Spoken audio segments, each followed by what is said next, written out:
Oke, materi berikutnya adalah tentang pesawat sederhana. Bayangan kita mesti langsung ke pesawat terbang ya. Bukan. Pesawat sederhana, namanya saja sederhana berarti bukan pesawat terbang. Apa yang disebut pesawat sederhana? Di SD dulu sudah. Ayo apa? Pesawat sederhana adalah sebuah alat yang digunakan untuk atau yang dapat mempermudah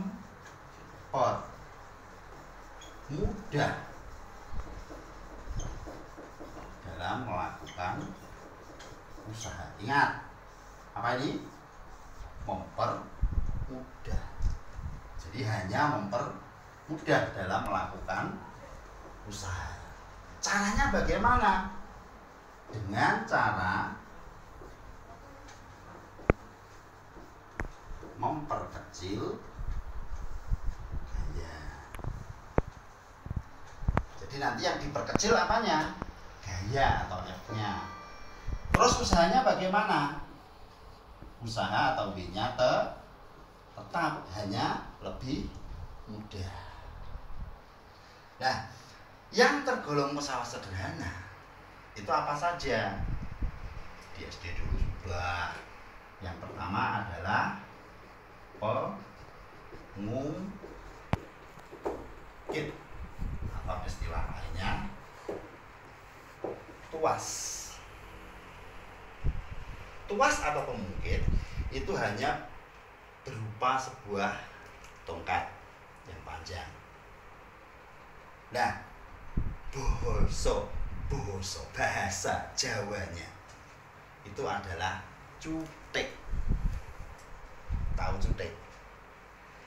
Nah, biasanya misalnya kamu disuruh mengangkat atau memindahkan batu. Nah, saya gambarkan saja di sini. Ini ada sebuah batu.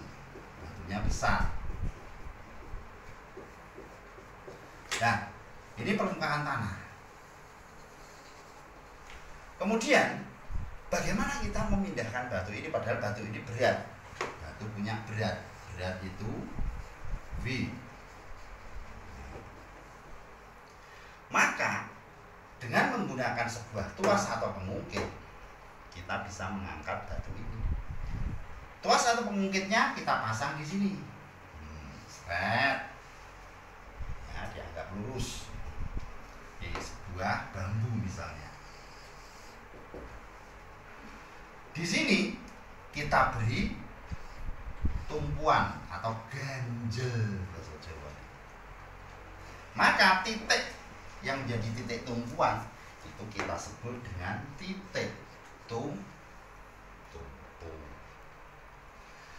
Kemudian di sini titik tempat diletakkannya beban itu dinamakan dengan titik beban. Sementara di sini agar batu ini nanti bisa terangkat, maka ini harus ditekan ke bawah menggunakan gaya kuasa F. Ke bawah. Nah, titik yang merupakan titik kuasa atau tempat mendorong ini dinamakan titik kuasa. Gampang menghafalkannya. Tempat tumpuan titik tumpu, tempat bebannya titik beban, kuasanya titik kuasa. Nah, antara titik beban dengan titik tumpu ini di sini, ini kita sebut dengan lengan beban. Titik tumpu dengan titik kuasa kita sebut dengan lengan kuasa. Ketika beban atau batu ini nanti naik, karena ini ditekan bawah, ini naik. Naiknya itu sejauh SB. Kuasanya titiknya ini akan turun sejauh SK. Ya. Nah, di sini nanti yang berlaku usahanya itu tetap. Yang menjadi kecil adalah gaya.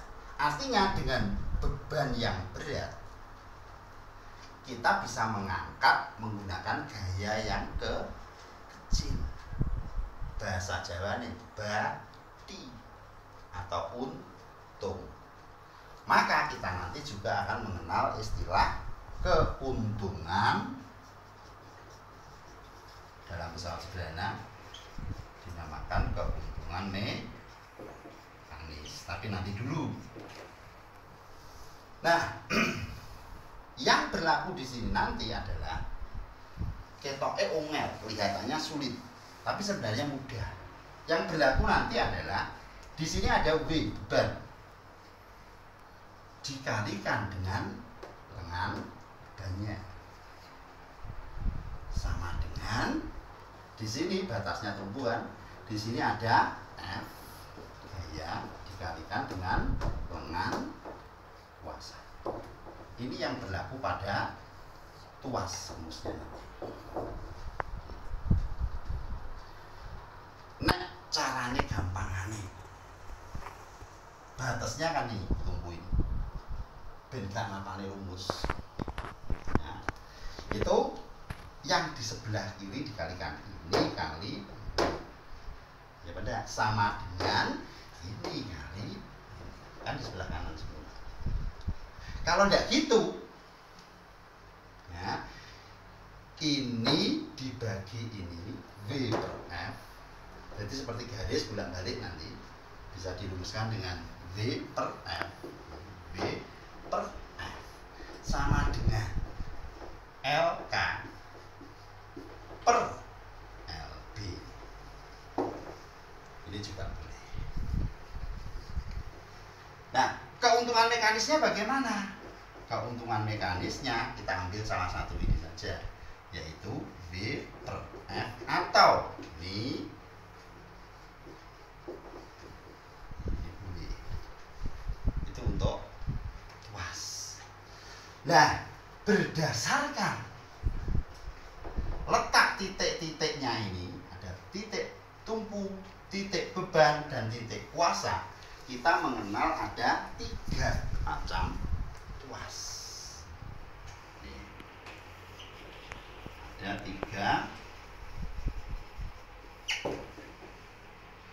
Nah, sebelumnya contoh dari tuas yang ini, jenis yang sudah diterangkan ini, contohnya adalah jungkat-jungkit, gimana? Timbangan.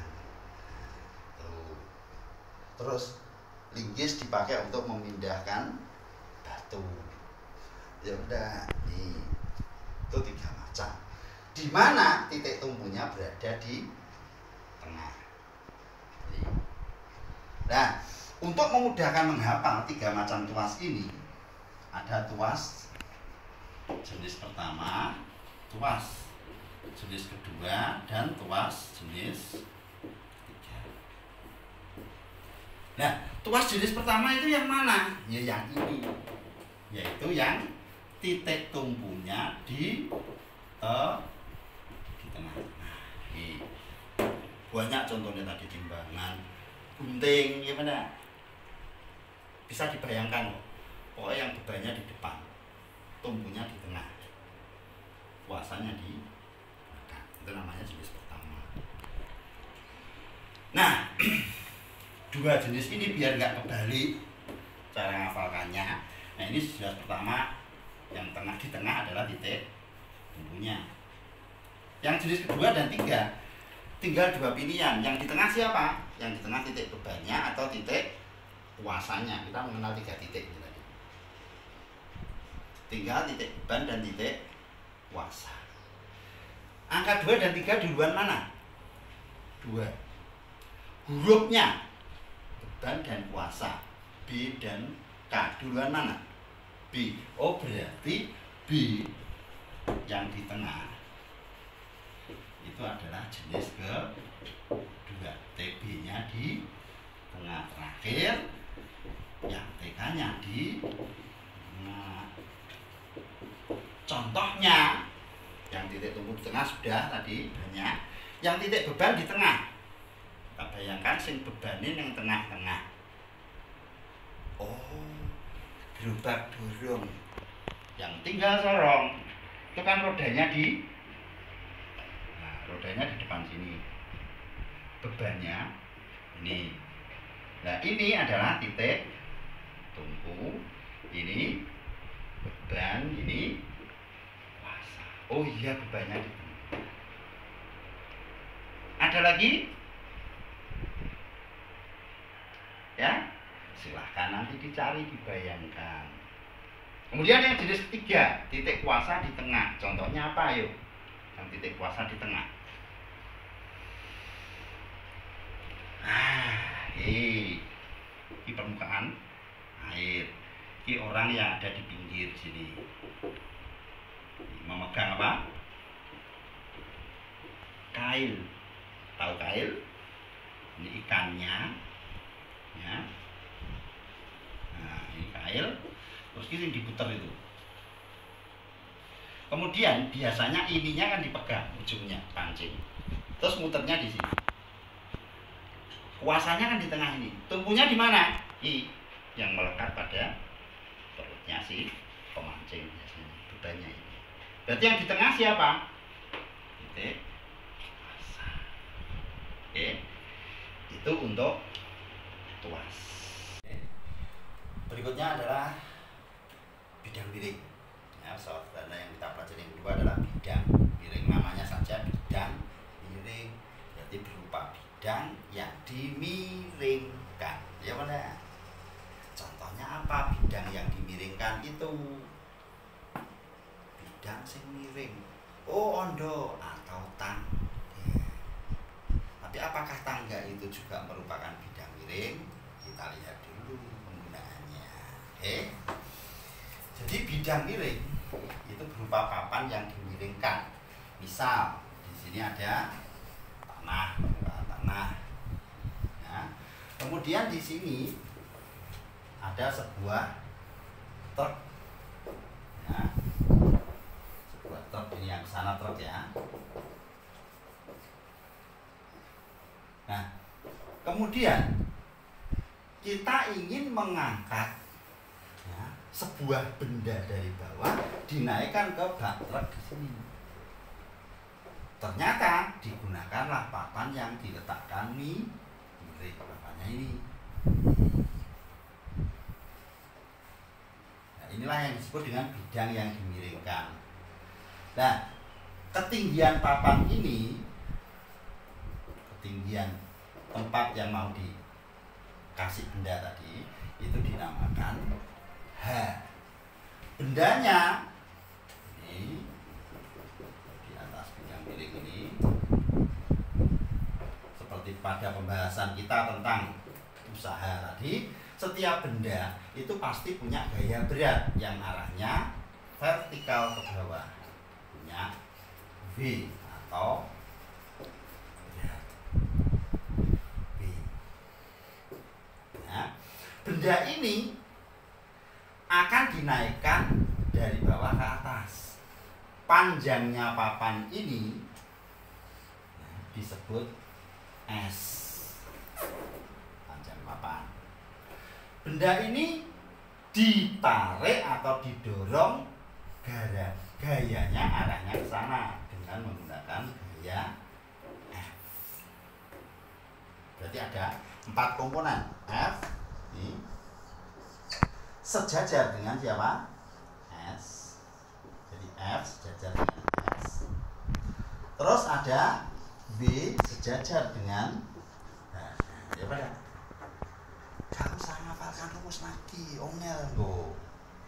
Berarti yang berlaku di sini nanti adalah pada bidang miring itu adalah V sejajar dengan siapa? H dikalikan H sama dengan F sejajar dengan siapa? S. Oh, ini enak toh? Nah, gak usah hafal. Gak usah dihafalkan. Pokoknya ada angka, mencari ini apa? Ya pada yang sejajar jika itu adalah bidang miring. Nah, tadi ada keuntungan mekanis pada tuas. Apakah pada bidang miring ada? Ada. Keuntungan mekanis pada bidang miring sama rumusnya tetap V per F boleh juga S per H. Ini per ini.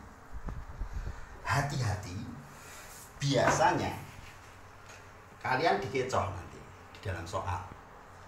Yang diketahui tidak S dan H. Mungkin yang diketahui ini. Ininya enggak. Terus nyarinya gimana? Ingat, di sini sudutnya bagaimana? Siku. Maka nanti yang dipakai adalah teorema Pythagoras untuk mencari S-nya atau mencari H-nya. Kalau yang diketahui jaraknya. Itu hati-hati sekali. Jangan langsung iki jaraknya ini ada, masukkan di sini. Tidak boleh.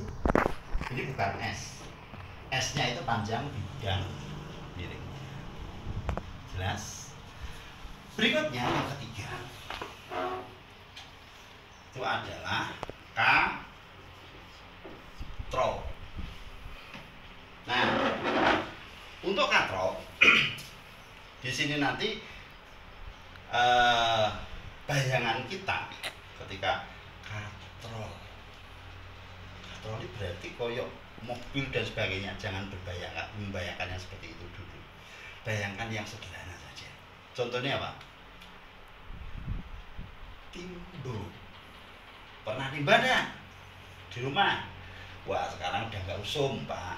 Usumnya apa? Pakai ledeng, tinggal muter, ya. Dah, cuma ini tetap dipakai dalam kehidupan sehari-hari. Bagaimanapun, ini pun juga. Ya benar.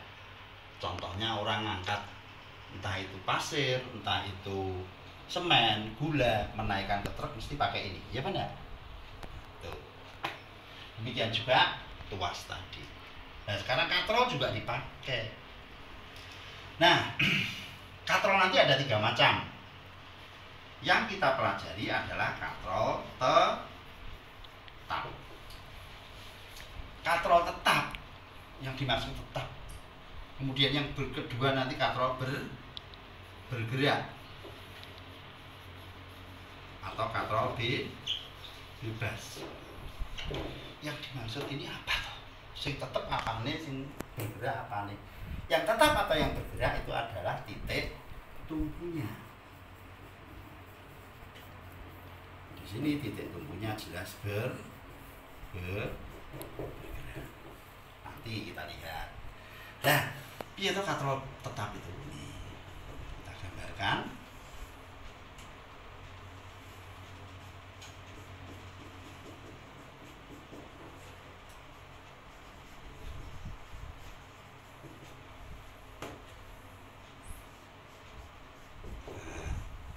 Kalau kita perhatikan di sini,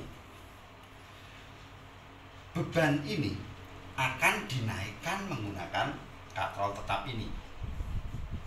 Nah, katrol tetap titik tumpunya tetap. Titik tumpunya tetap itu di mana toh? Oh, di sini titik tumpunya. Tetap. Nah, ini ada bebannya, berarti di sini adalah titik beban. Nah, di sini talinya ada kuasanya, di sini tarik, berarti ini titik. Titik tumpunya tetap di tengah. Nah, yang berlaku saja nih sama dengan pada tuas ini. W kali LB. LB itu kan ini. F kali LK, titik tumpu dengan kuasa. LB dan LK-nya sama loh. Nah, LB dan LK-nya sama dicoret. Berarti pada katrol tetap nanti W-nya sama dengan F. Berarti keuntungan mekanisnya, karena rumusnya W per F, kalau angkanya sama berarti 1 K.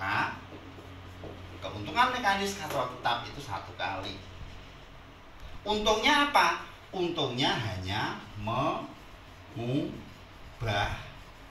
arah. Jadi benda ini pengen dinaikkan ke atas, ya pada. Naik langsung kan berarti diangkat ini, gayanya ke atas. Tapi kalau seperti ini ditaleni, maka gayanya akan berubah ke bawah. Gaya tarik diubah menjadi gaya.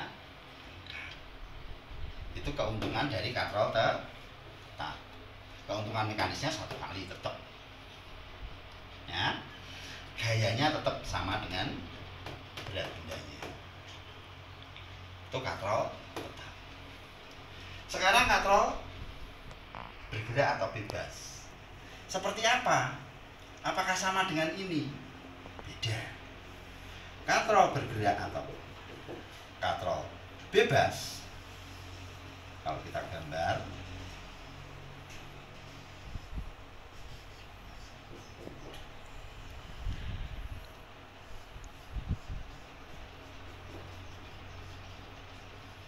nah, ini benda punya berat V jelas, berarti ini adalah titik bebannya, ya pada.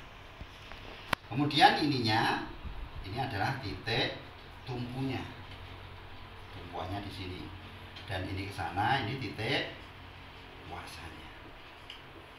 Kita lihat titik tumpunya di sini. Kalau ini kita tarik, titik tumpunya akan bergerak, ya benar, berpindah.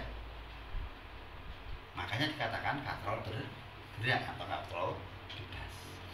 Bedanya di sini, ini ada V, ada F juga. Apakah rumusnya sama seperti ini? Beda. Kalau ini tadi kan lengan beban dan lengan kuasanya sama, yaitu siapa? Jari. Nah kalau di sini lengan bebannya yang mana? Titik beban dengan tumpu. Ini namanya lengan beban. Lengan kuasanya titik tumpu dengan titik kuasa ini. Oh, diameternya. Ya benar, lengan kuasanya. Berarti lengan kuasanya adalah 2 kali lengan beban. Waduh, kalau iki 2 kali ini, maka nanti keuntungannya seperti itu dihitung ini. Nah, kalau seperti ini, nek dilebokne rumus W kali LB ini. Ya, saya orang-orang di sini. W kali LB sama dengan F kali LK. LK ini berapa tadi? 2 LB. Nah, ya benar.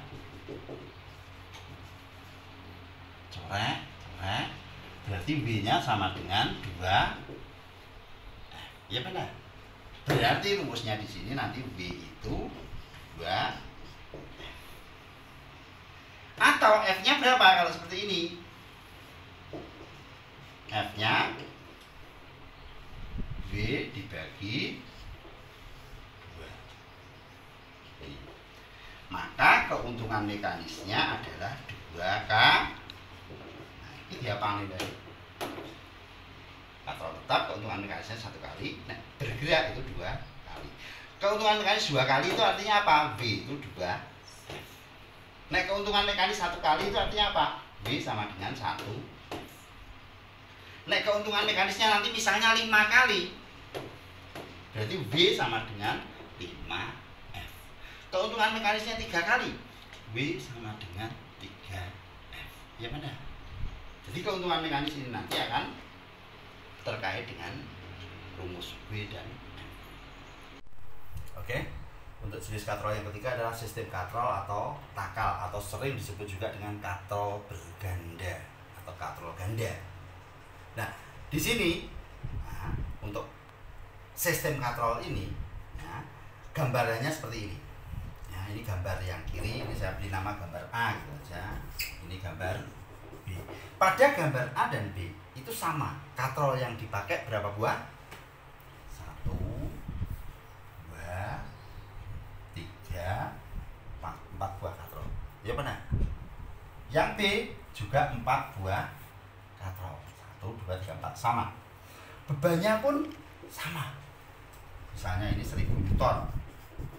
Ini juga 1000 Newton. Sama. Jumlah katrol sama. Yang beda apa antara A dan B ini? Yang beda adalah kuasa. Yang gambar A, F-nya ke bawah, berarti ditarik. Yang B ke atas, berarti ditarik ke atas. Nah, ini koyok katrol tetap. Mana tadi? Ini. Nah, ini seperti katrol tetap.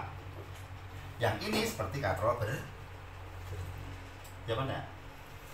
Terus bagaimana cara mencari rumusan W sama dengan 2F, W-nya F? Nah, ini katrol tetap ini harus hafal. Bergerak ini. ya benar. Nah, sistem katrol kita lihat dari keuntungan mekanisnya saja. Nih, dasarnya adalah keuntungan mekanis dulu.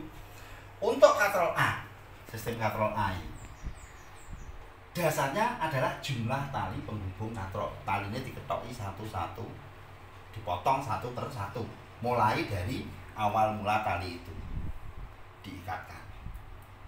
Nah, untuk gambar A, talinya dimulai dari sini, seret, dipotong satu, ya benda, seret, dibutkan dua, ya benda, seret, tiga, seret, empat. Nah, hati-hati dengan ini. Sudah berapa kali tadi potong?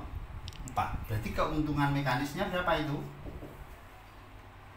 Harusnya talinya 5, 1, 2, 3, 4, 5. Aturan berikutnya untuk mengingat-ingat biar mudah menghitungnya. Jika tali F-nya arahnya ke bawah, maka tali tidak dihitung. Berarti ini arahnya ke bawah, berarti ini tidak dihitung. Keuntungan mekanisnya berapa berarti ini? 4 kali. Nek keuntungan mekanis 4 kali sesuai dengan tadi, nek keuntungan mekanis 1 kali B-nya 1F, 2 kali B 2F. Nek 4 kali berarti B-nya 4. Nah, ya pada. Kalau 4F, B-nya tadi berapa? 1000. 4F, berarti F-nya berapa? 250. Nih. Sekarang yang sini. Dipotong talinya mulai dari awalnya sini, seret, 1, 2, 3, 4. F-nya naik, talinya dihitung. Oh, berarti ini 5. Berarti keuntungan mekanisnya ini adalah 5 kali. Berarti V-nya 5F.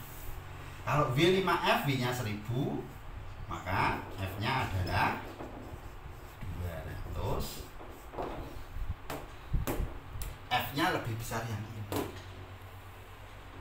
dibandingkan yang.